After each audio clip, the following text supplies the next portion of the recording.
When we first started, maybe a couple months into Dew of the Gods having launched, we got an email from a woman who was an owner of a spa, like a local spa in Toronto.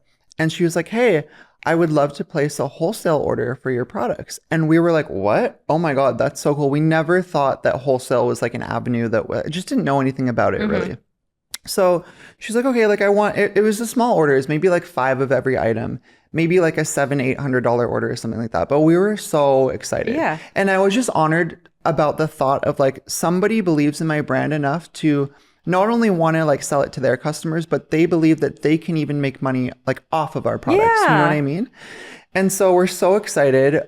We get the whole order together and I'm like, I'm going to film a TikTok of this and like put it all together. Cute. So we're loading up this box, filming the TikTok, and we get it all ready to go. And I'm like, this one, I'm going to drive to UPS myself and deliver it because I'm just so excited about this whole new like world of possibilities that I just realized like could happen for my brand.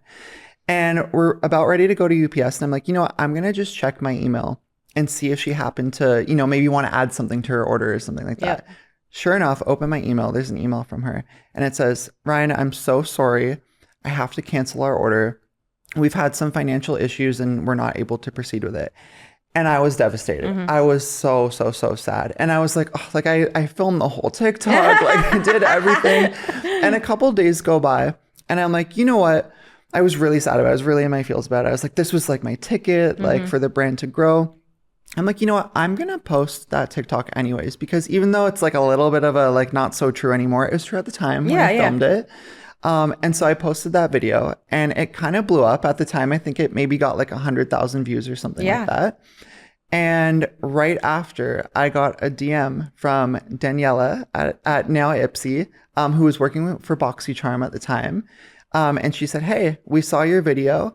We would love to discuss placing like a very big order, is absolutely massive, for one of your products. Like hit us up, like let's get on a Zoom call. Wow. And it was just like the thought of like, wow, had I not posted that video, like none of this would have happened. I wouldn't be sitting here. And of course, you know, BoxyCharm and IPSY merged. And at that point, we're kind of just introduced to the whole team. But yeah, just a really incredible story of like, just go for it. Just post the video, make the content.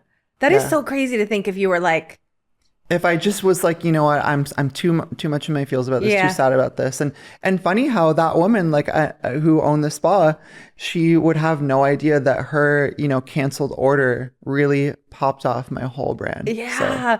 You're like, I'm going to go back to that spa. Exactly. I need to hit her. I need to send her the whole range now. I will for sure. We'll send her this video. Yeah, exactly. Are you hitting